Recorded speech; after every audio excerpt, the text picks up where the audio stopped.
Et voici aujourd'hui l'économie avec Dominique Bayard. Bonjour Dominique. Bonjour Arnaud. L'Europe est-elle en train de céder à l'euphorie boursière suscitée par l'industrie du cannabis sur les marchés américains? C'est le pari de Stenoker. Elle sera bientôt la première société européenne spécialisée dans ce nouvel or vert à être cotée à la bourse de Copenhague. Oui, Stenoker est une société danoise, la première à avoir obtenu des autorités locales le droit d'importer, de vendre et de produire du cannabis thérapeutique.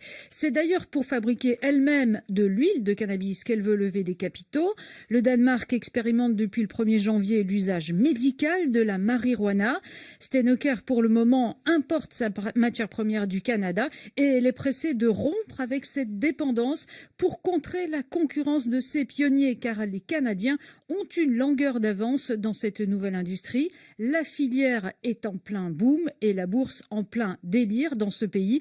En une année, la société Tilray, cotée à Toronto et à New York, a multiplié sa valeur boursière par 10. Tout comme il y a eu une bulle sur la tech, sur le bitcoin, il y a aujourd'hui une bulle sur ce marché qui fait planer et le consommateur et l'investisseur. Est-ce que l'Europe serait leur nouvel Eldorado? Eh bien, les Canadiens et les Américains y croient dur comme fer. Ils sont déjà extrêmement actifs.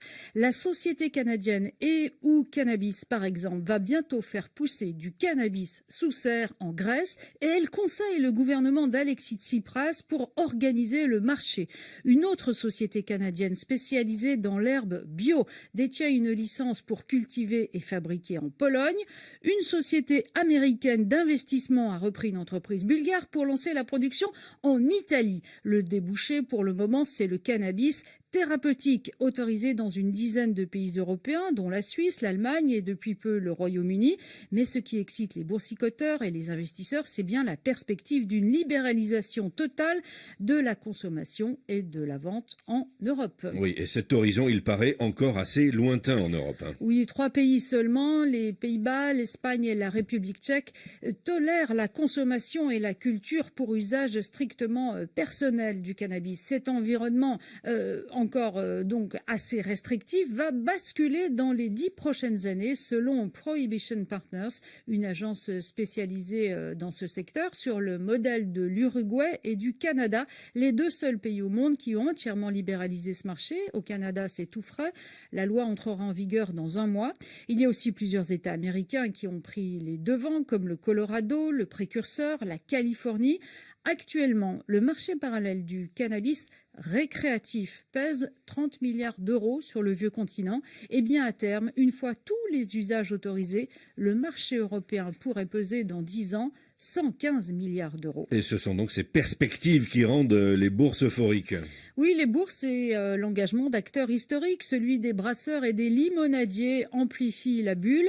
La marque Corona a racheté des parts dans une société canadienne spécialisée dans cette production. Heineken propose en Californie des bières contenant du THC infusé. Le THC, c'est la substance qui monte à la tête sous forme de ce qu'on trouve dans le joint. Coca-Cola, lui aussi, veut faire tourner le cannabis dans ses canettes. Et le français Pernod Ricard, numéro 2 mondial des boissons alcoolisées, est également dans la boucle. Son slogan historique, un Ricard sinon rien, aura sans doute une toute autre signification pour les enfants du millénaire. En bref, la Hongrie risque de perdre le financement européen. Oui, suite à des irrégularités détectées dans la plupart des projets concernés, Bruxelles pourrait suspendre dès cette année le déblocage de 1,5 milliard d'euros. La Commission s'est refusée à réagir à cette information divulguée par le site hongrois g7.hu. La Hongrie est l'un des principaux bénéficiaires de la manne européenne. Merci Dominique Bayard.